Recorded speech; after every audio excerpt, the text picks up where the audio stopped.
Kita lanjut sedikit lagi analisa apakah akan terjadi perang dunia ketiga yang dimulai dari Ukraina. Dalam seminggu terakhir ada kabar bahwa beberapa mahasiswa India, Amerika, dan beberapa negara mahasiswanya meninggal akibat serangan udara di Ukraina yang sudah menginjak di hari ke-20. Begitu juga gedung konsulat Slovenia di Kharkiv kena bom. Kemudian Presiden Ukraina Zelensky mengizinkan foreign fighter, atau dalam hal ini dijelaskan adalah pejuang dari negara lain, yang sejauh ini adalah pihak swasta. Namun kehadiran pihak swasta bernegara asing non-Ukraina ini pertanda menyeret bangsa lain mulai berperang di Ukraina. Kemudian Rusia menyerang dan menguasai pembangkit listrik tenaga nuklir terbesar di Eropa, yang hal ini bisa membahayakan seluruh Eropa. Banyak negara Eropa dan sekitar Ukraina, kalau kepentingan negaranya atau nation interest negara tersebut terganggu, atau ada rakyatnya menjadi korban perang Ukraina, untuk menunjukkan kedaulatan atau sovereignty bangsa dan negaranya, kemungkinan akan bertindak membalas. Mereka saat ini menjadi waspada dan bersiap perang demi menegakkan kedaulatan bangsa dan negara tersebut.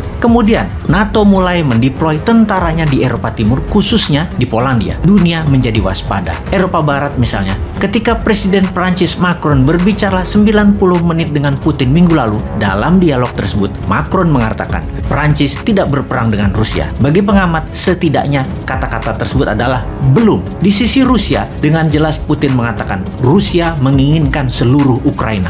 Di mana setelah dialog 90 menit ini dilakukan, Macron menjelaskan kepada media, the worst is yet to come, atau peristiwa terburuk sebentar lagi akan terjadi. Yang jadi pertanyaan, seperti apa yang dimaksud dengan situasi buruk yang akan terjadi? Akankah meluas ke seluruh Eropa? Akankah konflik militer ini melebar ke seluruh dunia? Oke sahabat, saat ini sesungguhnya dunia sedang menghadapi multiple war di banyak wilayah, banyak konflik dan banyak ketegangan di banyak tempat. Misalnya di sisi Asia Indo-Pasifik, Tiongkok berkonflik dengan Taiwan. Tiongkok juga berkonflik dengan banyak negara ASEAN, yaitu Vietnam, Malaysia, Brunei, dan Filipina. Dalam masalah Nine Dot Line di Laut Utara Natuna, Tiongkok tidak ada masalah dengan Indonesia karena Indonesia menyerah kepada Tiongkok dalam Nine Dash Line ini di Laut Utara Natuna tersebut. Kenapa? Karena Indonesia takut tidak ada investasi masuk ke Indonesia. Jadi Indonesia memilih diam dalam urusan konflik di Laut Natuna Utara. Tiongkok juga berkonflik dengan India, terutama dendam lama India ke Tiongkok sejak tahun 1962.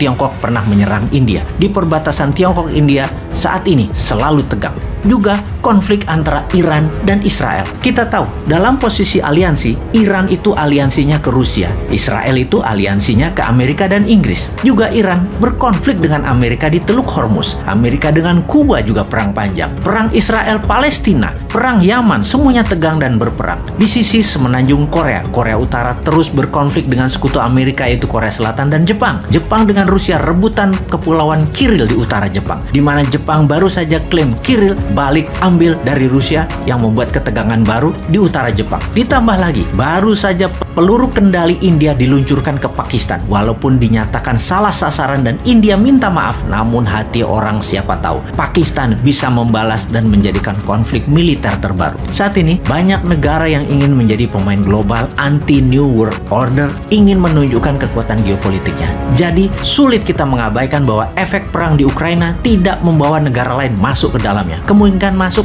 besar. Satu hal lagi yang mengerikan, kalau benar-benar terjadi perang dunia ketiga, yaitu pasti menyertakan bom nuklir. Kalau perang dunia ketiga benar terjadi, pasti bom nuklir digunakan dan diledakkan. Saat ini ada 9 negara mempunyai senjata nuklir di tangannya. Amerika, Rusia, Perancis, Tiongkok, Inggris, Pakistan, India, Israel, dan Korea Utara. Satu lagi yang ke-10 adalah Iran. Iran mempunyai keterampilan yang sama memproduksi bom nuklir, tapi belum saat ini. Jika di total ada 13.000 hulu ledak nuklir di tangan negara-negara ini. Senjata sebanyak itu cukup, bahkan lebih dari cukup untuk memusnahkan seluruh umat manusia dan membuat dunia menjadi kiamat. Rusia sudah mengancam akan menggunakan nuklir dan membuat pasukannya siaga 1 untuk menggunakan nuklir, di mana Amerika serius sekali menanggapi ancaman tersebut sehingga ICBM, Intercontinental Rudal Ballistic Missile, mulai disiagakan dan dites agar juga siaga 1. Sungguh, dunia tidak akan kuat menanggung efek perang nuklir. Apapun cerita ini, semua tidak ada yang mengetahui kemana arah perang sesungguhnya. Apakah ini semua menjadi pengawal perang dunia ketiga? Kita pun tidak ada yang tahu. Pertanyaan selanjutnya, apakah ini ujung dari post-Cold War era? Atau ini nantinya tidak jadi perang dunia ketiga yang melibatkan melibatkan nuklir, namun menjadi New Cold War atau Cold War II atau Perang Dingin Jilid 2. Perang Dingin Jilid 2 mungkin terjadi. Penentunya adalah Amerika, Rusia, dan sisa dunia mau berpihak kemana. Ketiga pihak itu memilih perang selesai di Ukraina, Ukraina jadi milik Rusia, selesai. Tapi fakta sejauh ini adalah adanya eskalasi peningkatan kegiatan militer di Polandia, ribuan orang bermigrasi ke negara tetangga Ukraina yang akan menimbulkan banyak masalah di sana, dan kita bersama-sama melihat ada seorang presiden yang menolak untuk mundur dari keputusannya menyerang Ukraina, yaitu Putin. Semua itu tanda-tanda perang militer, perang fisik jauh lebih banyak faktanya daripada akan diam dan menjadi perang dingin. Satu hal yang pasti, kemanapun arah dunia ini bergerak, kita memasuki new era of geopolitik dunia. Sudah siapkah Indonesia? Hurra!